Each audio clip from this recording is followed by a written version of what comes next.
All right. Welcome back to another episode of Hardheaded. I am your host, Matt Amos. Along with me, as always, Chet Sears and Troy Trussell. 3-shot. Here. Present. Today's podcast is going to bring us what's on Chet's mind, our top 3 Halloween costumes for 2022. And Troy is going to end it with a good word, the first good word after the conclusion of the 40 Days with Jesus from the Chosen Book 2. Yep. It's going to be fun. We'll see. And inspiring. All right. Chet, what's on your mind? We'll be the judge. Yeah, we'll be. That's what I was getting at. I didn't want to be rude. All right. So I'm going to bring you guys up to speed on something that's been going on. Showing compassion there, Compassion.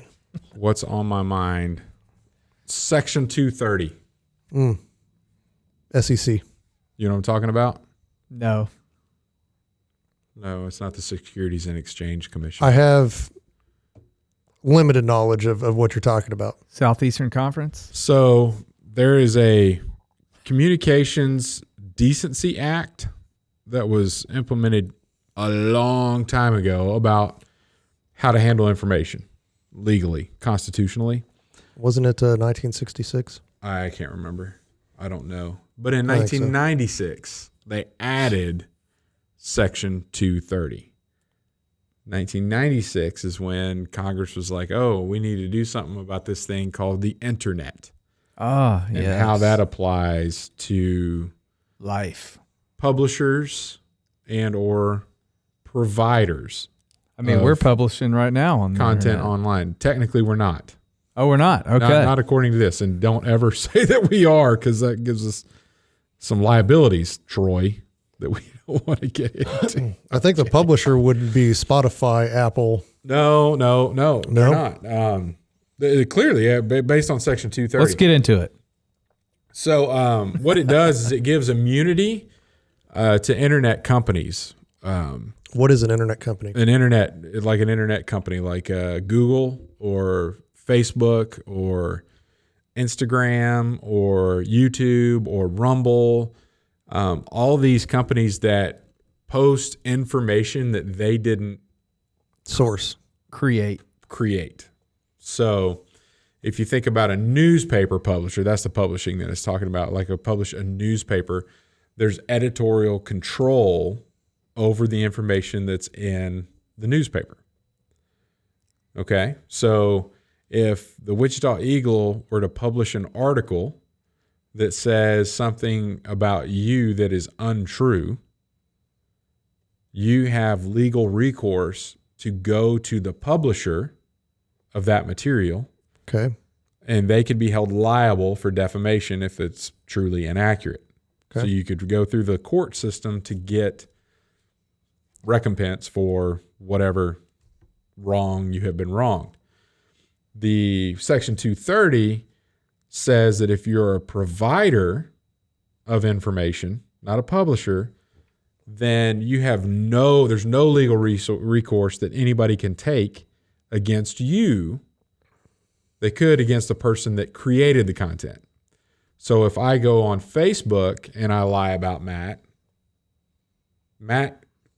can't sue Facebook, or he could, but it wouldn't even, they'd throw it out, because Facebook, according to Section 230, is a provider of a quote unquote interactive computer service.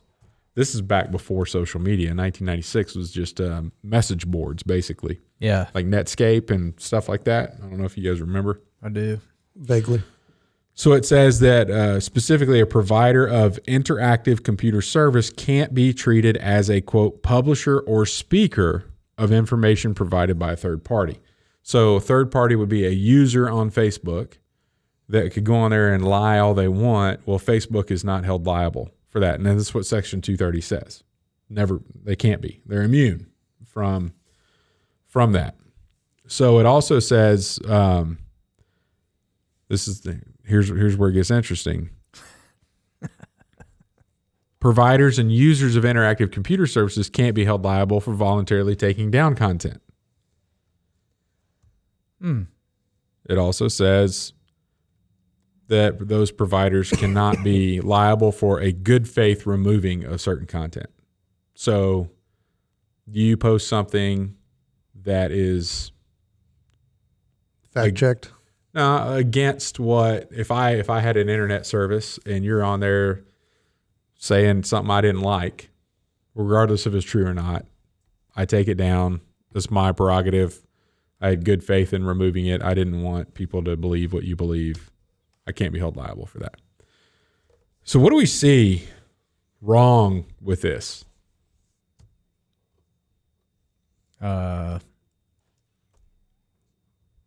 Just people getting their stuff taken down. I don't know. I know there's a deeper meaning. What's good about it? Free speech? Well, I would, and that's kind of what I would go with. I was like, it opens the line of communications, but when a provider or company takes it down, not in good faith. How do you determine what that is? It depends, I guess, on how you view it, on what side you view that to be on. Yeah. And if it's not on the side you want. So let me ask you this question. If I were a Republican, would I like Section 230 or would I not like Section 230? I would say not.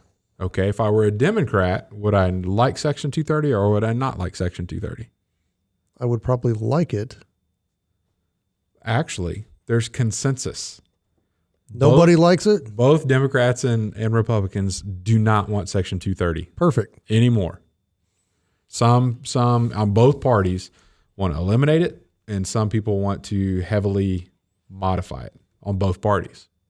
So we're like, oh, Congress, the Senate, left and right actually agree that something needs to be done about this. In fact, there are over 14 or maybe right at 14 bills that are proposed right now that would amend Section 230. But none of them are getting through because there's a disagreement on what they want changed about it. So let me give you a couple of instances where Section 230, some issues have come up with that. Online lies. Okay, so something that is a specific hoax. And the one of the lawsuits that came and got shot down because of Section 230 said this is not they can do this, whatever. You can't take recourse against this.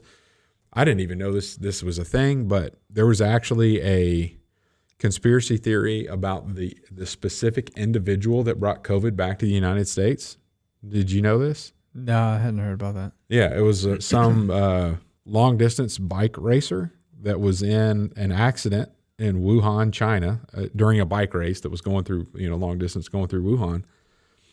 I don't know, a couple months before, was it November, December 2019 when China started shutting down, and then 2020 is when we did. So that like the fall of 2019, she got in a bike wreck and had to pull out of the race because she got hurt or whatever. Came back to the States. Well, some dude got on the internet because he read some article about her crashing in a place called Wuhan, and then she was also from the same town. I think it was Seattle was the first case that was reported. Oh, yeah. That's where she lived. And the dude got on the internet and said it's her fault. Like she brought it back. And over 70 death threats later, because he has a following on his, it was a YouTube channel. Like people were like, we're going to kill you because you're killing my grandparents because of, right. When all the hype, everybody's going to die kind of thing. Yeah.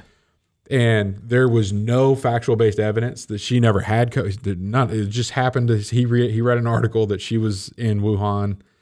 And now she's back. And she lives here. So, and then we're hearing the virus originated in Wuhan. Yeah. So it's her fault. So they go and sue YouTube because. Who did, the biker's family or Yep. The family of the lady that was being accused because of all the threats and all the life-changing things that she had to go through. Right. YouTube is like, no, whatever, you can't sue us because Section 230. Section 230. 230. But 230. But we don't like it, so we're going to pull that video down. Right? So good faith effort. I don't have to, I can pull it down in good faith. This guy can't sue me. The YouTube channel guy can't sue me for pulling down the video.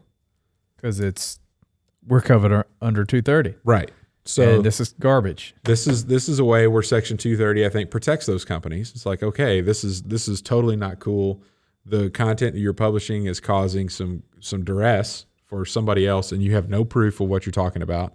We're going to take this video down. And it's ship's already sailed. She's already been threatened. He actually published her address in one of his videos, and that's what it goes crazy. So they pulled that down. So Section 230 is pretty good there.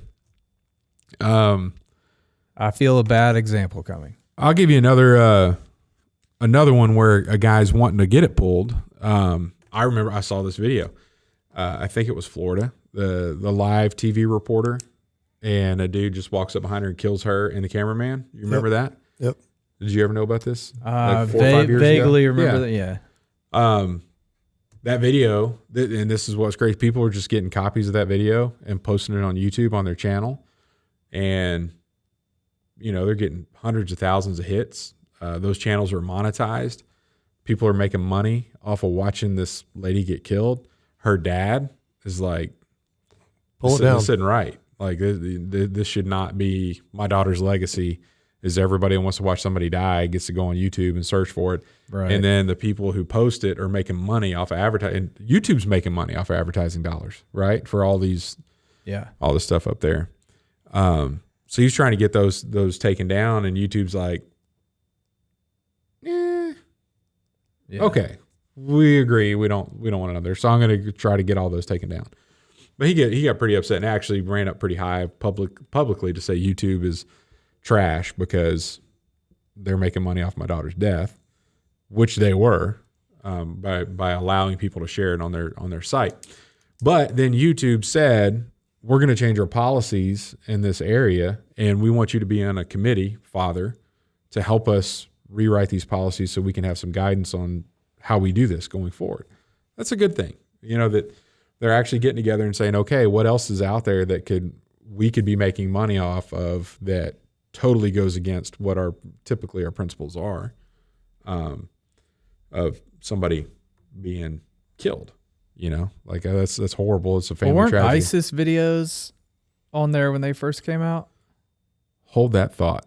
Put a pin in that. All right. Let's put that in the parking lot, Troy. I will, because I remember those. So now let's get into some of the bad things that could happen with this ability to, quote unquote, in good faith, willy-nilly, I like to say, remove content. Goes good with your shirt, willy-nilly. Willy-nilly. Can you guys think of anything in the last 2 years that you were not allowed to post because it was, quote unquote, misinformation? However, it turned out to be true.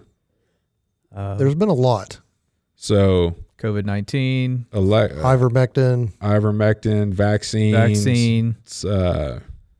You get into some stuff. Even right now with some of the war in Ukraine, you can't talk about some of the history between Russia and the NATO agreements and all this kind of stuff, where somebody could build a case to say that Russia probably should be pissed. You're not allowed to talk about that. They pull that stuff down, misinformation, all this other kind of stuff. And then where it's getting pretty interesting on the conservative side of things, they could squelch a whole narrative of conservatism. Like, I don't want to let Matt Walsh talk anymore, so we're going to turn off his channel. Right? I just don't like what he says. You can't sue me, Matt Walsh, because Section 230. Right? Right. Because I just don't like his views. It's not that they're harmful.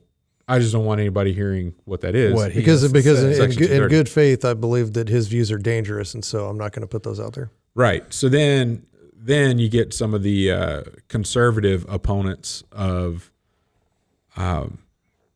Section 230 are saying, well, you have turned yourself into a publisher now. Like, you're behaving as a publisher. You're editing. You're editing content to promote a narrative that you agree with, or to remove a narrative that you don't agree with. Right. So Section 230 shouldn't protect you anymore because you're clearly a publisher now.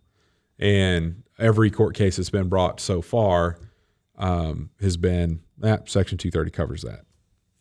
So it's pretty interesting, though, that all Democrats and Republicans are agreeing that something needs to change. So Biden came out and said, or immediately after he was elected, he said that we want to remove Section 230 and make all of the platforms publishers. They'll all be liable for the content, which would create a nightmare for how many new YouTube videos are posted every second across the U.S.? Oh, like 1 million something? Yeah, I don't know. A bunch, right? Yeah, a lot. Yeah. So you wouldn't be able to edit those for content. And then who would you go to find out what's true and what's not true? Well, there would probably be some governing board from the government that would talk about what you can and can't post, which we've already seen some of that collusion going on with the FBI and Hunter Biden's laptop and things of that nature. Some of that's already taken place. So Trump, he actually wanted, when he was president, tried to get the Section 240 changed so that the liability 230 or 240? 230, I'm sorry. That the liability, if you edit anything for content or for narrative, then boom, you could be sued. So you're no longer, well, all your liabilities are instated. You're not free to do whatever you want. If you do something that somebody has a legitimate, that wasn't in good faith, they could sue you, and then you'd actually have to pay if you lost, right? That you'd have to go to court. Well, right now, all those cases are getting thrown out. So why am I talking about this right now? So 2 weeks ago, the Supreme Court said they're going to pick up a case involving Section 230. So since 1996, this has been what it is. Like they're totally not liable for anything that's posted, and they're totally not liable for anything they edit out, right? Or anything they remove, whether it was legitimate or not. No liability whatsoever. Well, there's this case, Gonzalez versus Google. Okay, so the Gonzalez family had a family member who got on YouTube and was sitting around looking at some videos that were anti-American, and through the algorithms that this person Established. Right? Yeah. Not anybody in the Gonzalez family. I'm speaking right there. So this other person watching all this stuff on YouTube, algorithms are saying, they spend more minutes watching videos when they're watching videos like this, started pumping in more videos like that. Turns out that all those videos that the algorithm was pointing this person to were ISIS videos, like published by ISIS on YouTube. And then this person goes down that rabbit hole, ends up becoming radicalized, and then goes on this killing spree in Paris. So somebody from the Gonzalez family lived in Paris, U.S. citizen, living in Paris, gets killed by this terrorist who, based on all the evidence, got radicalized by just watching YouTube videos published by ISIS on YouTube. And actually, it was the algorithms that pointed that individual to the ISIS videos. Wow. So YouTube edited the content of their videos and put them in front of people that turned them into a killer of some U.S. citizen. So the Supreme Court said, we'll hear that case. So typically how this goes is in the fall, Supreme Court says what cases they're going to hear. And then around June, they give their decision. So we've got all winter, all spring, into next summer before we find out what's going to happen. But this is a pretty legit case that directly goes into the editorial process of a publisher versus what all of these companies have been claiming. We have no liability whatsoever for anything that we do. So It's a pretty big deal that's coming down the pipe that will probably change the internet forever. Like the way we know the internet today may not be the way the internet exists this time next year. Like there may be no social media, right? There could possibly be no YouTube after this decision comes down, because if you look at how their algorithms point people to do certain things, or whatever, or if you look at the content that comes across that we know is not accurate, or the content that comes across that we want to come across that we know is accurate, but they won't let you because they're editing out that kind of stuff. Well, like the Hunter Biden deal. Like, Mark Zuckerberg admitted the FBI went to him and said, hey, don't let the Hunter Biden thing get out. And they squelched it. You could share it, but nobody would see it. Right. Well, it could not be here, or it could be because it's the Chinese government doesn't let their people see what they don't want them to see. Right. So it could basically turn into that as well, without it all going away at once. Maybe it'd be interesting to see, because then you don't have any revenue. You see what I'm saying? The business case for Facebook goes away when they don't curate the information that you see that makes you want to be on Facebook. Yeah. It's same with YouTube. Yeah. Like the only reason you enjoy being on YouTube is the next video that pops up is probably something that you would want to watch. Right. Well, if it happened to be random, it's probably going to be something you don't want to watch. And then you're like, how do I have to search? I got better things to do. Yeah. I'm not going to be captured by this tool anymore. Right. So I'm really interested to see how this goes. It's going to be interesting. And I could see both sides of this. Like, I can see where it's good. I can see where it's bad. It's a free speech issue to a certain extent. Yeah. We know that it hasn't been completely free. And we know that section, like whatever you wanted to say about ivermectin, 18 months ago, you couldn't, but not online anyway. You can go say it in the town square. But then it turns out to be maybe you should have been able to talk about that kind of stuff, so hasn't been a good thing. But at the same time, when you have a video of a reporter getting shot, it'd probably be a good thing to pull that down, Yeah. So it's going to be interesting how it all plays out. But Section 230, this is, if you haven't heard about it yet, there's going to be a whole lot more talk about this coming up in the next few months, because, it could be the end of the way the internet is used as we know it. All right. We'll just keep us posted there, Chet. You got it. All right. We ready to hop into a top three? I think we ought to take a commercial break. Let's do it.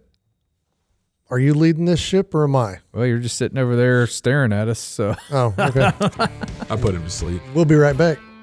At Admiral's Pennant, our mission is to offer the latest and refined, high-quality masculine products and services to the modern gentleman, as well as provide him with the tools and products necessary to look, act, and feel confident in his appearance and social interactions. Check it out at admiralspennant.com. Without it, you might as well shave. And we're back. There's 30 million. 30,000 hours of newly uploaded content per hour. And this was a stat from February 2020. So, that's a lot of videos. Probably more now. Yeah. So lots of stuff out there. Anyway, moving on. Now that I'm thinking about something completely different, not bored, but actually thinking. I get quiet when I think, because it's tough to try to. This is a complex issue because there's no easy. It's going to take somebody smarter than me. We'll put it that way, because I can see smarter than us three. I'd just say shut it down. No more internet. I'd actually be no more social media. I love the 80s. No more. Yeah, I like to be able to Google where I'm driving like today to our new studio and be like, oh, I've got a satellite view of the street. Ooh, I'm parked away from a government building, and then I'm just sitting there and looking like the Unabomber in my truck. Yeah. Weird. But anyway, moving along. Top 3 Halloween costumes for 2022. Troy. All right, number 3. What do you got? I got a good list here, I think. Yoda. Nope. I'm surprised you know who that is. It's probably, have you ever watched E.T.? That's probably where you know Yoda from, since you've never seen Star Wars. E.T. E.T. Phone Home? Yeah. They dress the little kid up as Yoda in that movie. E.T.'s also in one of the Star Wars movies. Is he? Yeah. Oh. His species. His species is in episode 1, I think. Yeah. Very well. Anyway, number 3, Karate Kid skeletons. Okay. The Cobra Kai guys. The original. Yeah, the original Karate Kid, the Cobra Kai skeletons. Yeah. Those are phenomenal. Yep. It's a good one. It's a classic. It is a good one. Yes, got one of Matt's. All right. I mean, I am repping Cobra Kai. That's right. Number 2, classic. Another classic. One of my favorites, as far as costumes go, is Michael Myers. There's something about that white mask and that crazy hair that gets me every time. Yeah. And I love the hockey mask? No, that's Jason. Oh. Who's Michael Myers? Mike Myers is just the white. Oh, the mask. knife guy from Halloween. Yeah. The movie. From Halloween, the movie. I don't watch it. There's also YouTube videos that I don't know if they've been edited or not, or algorithms or whatever, but of this dude that dresses up like, with his wife, and his wife's filming it. Yeah. Well, I don't think his wife's filming it. I think there's somebody else filming it because his wife's always like, stop it. No, it's her. Oh, it's her her with her phone. That's the whole thing. That's it's a gimmick. But they're hilarious videos. Yeah. Because she'll pull up to a stoplight and they've planned it to where he's up in this second floor, like car lot thing, and he's just standing there. Yeah. She's like, da, da, da. Oh my God, you gotta be kidding me. And she's filming him the whole time. Get so down. Funny. Go home. Yeah, it's good stuff. All right. And then number 1, because Stranger Things season 4 was so good. I hadn't seen any of them. Looked it up. They have a Vecna number 1 latex mask that you can buy and put on your head and look just like him. I don't even know what you're talking about. Y'all don't watch Stranger Things? Never. No. Man, it's a great show. For all our Stranger fans. I heard Stranger season Things 1 fans. was good. Season 2 and 3 were sucked, and season 4 was good. That's what Season I heard. 2 or 3 could have been better. Yeah. Season 1 was really good. Season 4 was phenomenal. Okay. It was really good. So phenomenal, you should dress up as Stranger Things for Halloween. It's Vecna. Or number 1. That name alone Whichever one is why I don't watch it. Well, they got all these. You don't watch anything good, so who cares? Please. I got on a Better Call Saul. Yeah, I haven't seen that. It's actually pretty darn good. I've seen season 1, 2, and 3. It's he's a character in Breaking Bad. He's the lawyer. Yeah. But it's like his story and how he got involved. And so it's got a lot of the original characters that come. It's pretty good. And funny. All right. Is it you? That's you, man. Is it me? Yeah. All right, I'll go. This ship You're is the middleman. way off course with him driving. Yeah, it is what it is. We just go with the flow, man. Willy-nilly. Number 3. There's this video going around of this little kid wearing like an alien costume where it looks like it's the alien's legs and head, and then the little kid's kind of sticking through it, and he's like by a truck door, and he screams and just starts running away, but it looks like the alien's dragging him away. I know what you're talking about. That may be one of the best costumes I've ever seen. Like a Green Man. Yeah. Yeah, that was awesome. And the little kid's acting was spot on because he legitimately looked terrified, which was it adds to it. If that came up to my door, that kid would get extra candy. Yeah. Just saying. Number 2, Cobra Kai from the original Karate Kid. Okay. Yep, the skeletons. The skeletons. It's a good one. Not Daniel in the shower.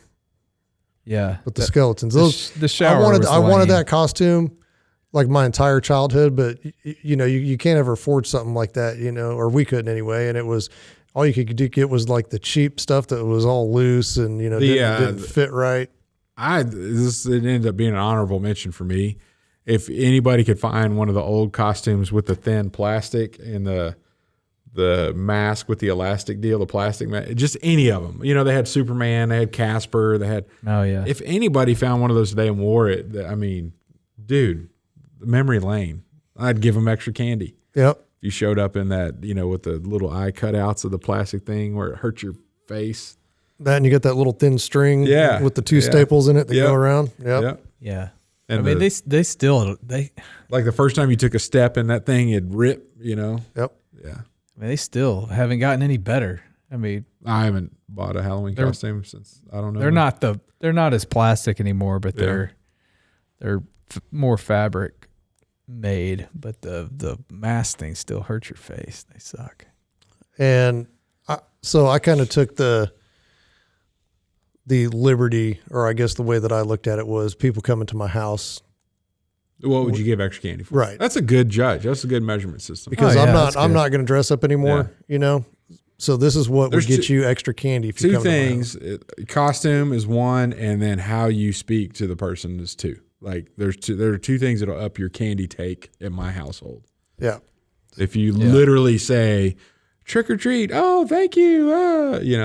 If you walk up there and you just like hold out your bag. Candy. Yeah, you're getting a little peanut. thing of Sixlets. Yeah. Getting a peanut. No, I'll give you Snickers you're candy bar. You're getting that candy that looks like normal candy, but it's full of weed. Because that happens. People just giving away their weed. That always made me laugh.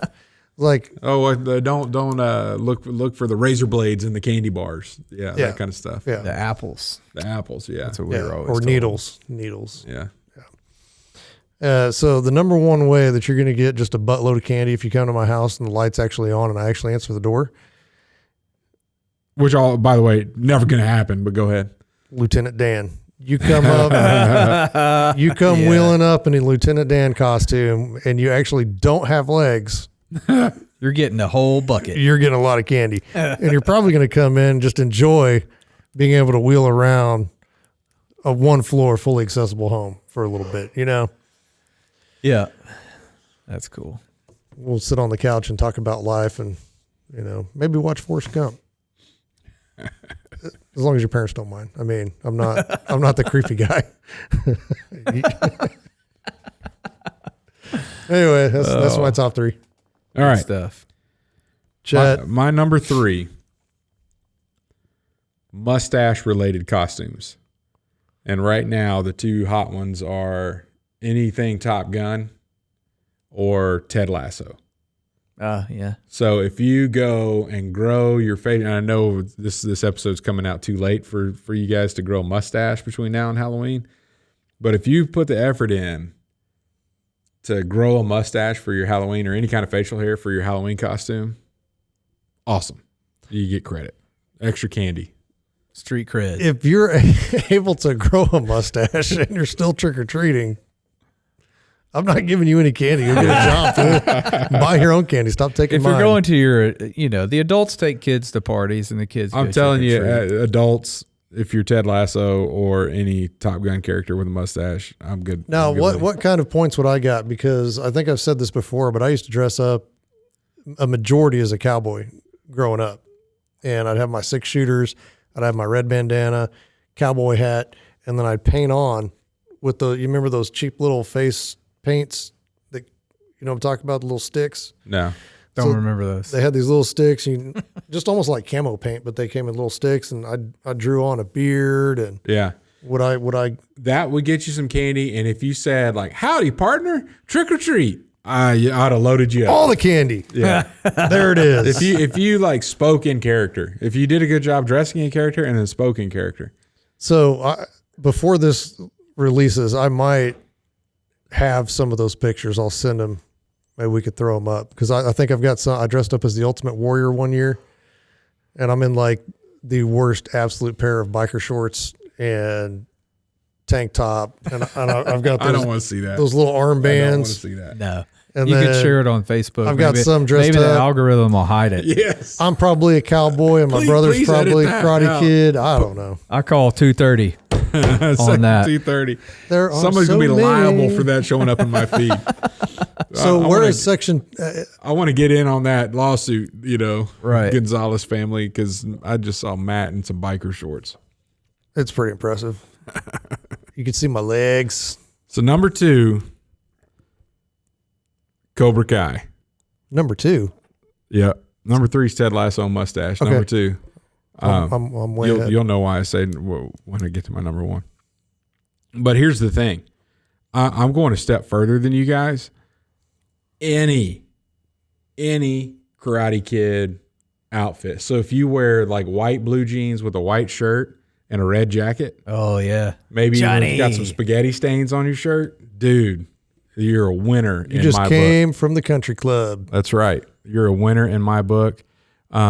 You bring all that all the way in. If you had like Eagle Fang, like I'm game. That's a good one.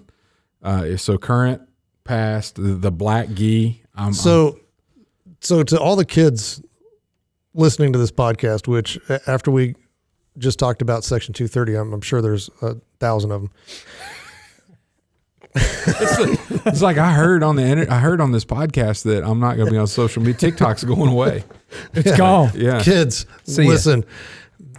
Your internets are going away. Your social medias are going away. So you need to learn how to communicate with the older generation, the Karate Kid generation, the original Karate Kid generation. These are the people handing out your candy, and this is the stuff I wish I would have known as a kid.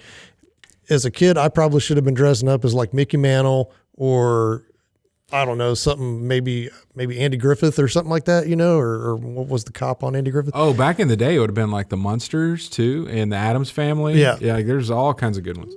So you've got to target your costume to the people with the candy. And the people with the candy right now that are going to have their lights on, typically we're going to have kids themselves. And the people with the kids trick-or-treating age are going to be in kind of our age group. So you want to target that. Karate Kid's going to get you a long way. Oh, yeah. That was my motivational speech for the trick-or-treaters. I didn't offend anybody. You got 2 gold stars. You for should have that. given that to the football team. I too. should've. You got done a lot quicker. Yeah. All right. Number 1, and for some reason, this costume isn't necessarily tied to Halloween.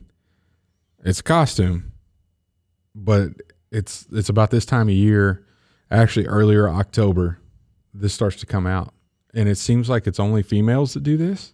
Starting to catch on with some of the men that are on the more Feminine? fashion, more feminine? fashion oriented. Fashion. I was going to say feminine, but Lumberjack. The red flannel with the blue jeans and the vest. Yeah. You could even be the brawny guy. That's they're all in costume now. If you just look outside, you're going to see somebody dressed as a lumberjack walking down the street. 9 chances out of 10, it's a soccer mom, and then 1 chance out of 10, it's a dude that probably has never run a chainsaw a day in his life. But anyway, lumberjack. That's my number 1. You already got it in your closet, ladies. So some of you dudes are already wearing it. Just save it for Halloween and only wear it once a year. That's all I ask. yeah, put the boots on, roll the bottom of those pants up. I'm telling you, get the tightest jeans you can find. It's out there right now. Just go look. It doesn't have to be Halloween. Yeah, It's that's just- all you need to solid. do is have one leaf turn brown, and all of a sudden everybody dresses up like that. Walking Yeah, around that's with a cup of pumpkin spice. That's when the pumpkin spice comes out. Everybody's like, "Oh, I gotta get my lumberjack outfit out." Oh, it's Solid. I it's got like a blue 50 one. It's 50 degrees this morning. It's going to be 90. Lumberjack. Lumberjack. I got to be prepared in case a tree needs felling. I gotta go fall some trees after work. Yeah, that's good stuff. All right. Decent top 3. Very good. Decent top Right 3 here at for Halloween. for episode 99. 99, that's right. Our next episode, 100. Hundo. 100. So before we hit triple digits with the episode numbers, we've got to get through another good word. Troy, That's right. what do you got? My good word for this week. You said you're bringing it. I am. It's called hope. Hope. And we've probably used that word before, but we all need a little hope. So a few years ago, I was in a small group, and the two guys leading it turned us on to this book called Emotionally Healthy Spirituality. And it's written by Peter Scazzaro. And it's a really good book. As a small group, we went through it together, chapter by chapter. So every week we'd read a chapter, and then we'd, discuss and go through. But it has a lot of things that deal with who you are as an individual, to where you can look back in your past and choose to or choose not to go back and work on things to get better spiritually. And so since that was about 4 years ago where we did this, and it really it worked on our whole group. Our whole group worked on themselves individually, and we got closer as a group. It brought us all together. Feel like we had better relationships with each other, with our families, and ultimately with Christ. Through that, I've since gone through it again with another group, and it did the same thing. It brought us closer, and you were able to heal some things from your past. And the third time, I'm not going through the book again, but the author has a devotional book that you can read that kind of ties in with that book. And I was listening to it on audio the other morning, and I wanted to share with you that section, because it's talking about how God uses the weak to make himself strong. Mm-hmm. And the way that this devotional is kind of set up is really good, because it's talking about all the people of the Bible and their flaws and their weaknesses, and how God used them to make them strong. So the Bible does not spin the flaws and weaknesses of its heroes, because Abraham lied, Hosea's wife was a prostitute, Peter rebuked God, Noah got drunk, Jonah was a racist, Jacob lied, John Mark deserted Paul, Elijah just burned out, Jeremiah was depressed and suicidal, Doubting Thomas, Moses had a temper. Moses also didn't want to go talk, so that he had his brother Aaron come along. Timothy had ulcers, and even David, one of God's beloved friends, committed adultery and then murdered Bathsheba's husband. So he was a murderer and an adulterer. But yet all these people teach us the same message, that every human being on earth, regardless of their gifts and strengths, is weak, vulnerable, and dependent on God and others. And so that really spoke to me, because no matter what you do, no matter who you are, there is still hope in Christ, and he can use your weaknesses for his strength and for his glory. So, that's actually one of the things I taught on a couple weeks ago at church was Gideon. Just all the judges that are talked about in the book of Judges, all but one, horrible people that we would not, I think the term, the way that I phrase it is the nominating committee would have never brought them forward to be voted on. And when you go through the story of Gideon with the narrowing the army down, right? 32,000 people, God says that's too many. Tell everybody that's scared they can go home. So you had 22,000 of them go home, and then there was 10,000 left, and God said that's too many. And he was like, then they did the whole thing, how you drink out of the water. And then he had 300 left, and he said, okay, now I'm ready. And he says that in Judges, the reason that I did this is because I don't want it any way that you can boast in yourselves that I want all the glory for this. And if you think about God in that light, the fact that you have flaws and the fact that you have weaknesses and God can use you is because he wants to bring glory to himself. So for you to not think highly of yourself ahead of time is a good thing, because you shouldn't think too highly of yourself after you've been used by God either, because you know everything about you, right? God knows everything about you, but he still wants to use you so that he can be glorified. Not necessarily for your self-esteem to be lifted up that high, but he has a history, and you just went through a laundry list of people that are deeply flawed.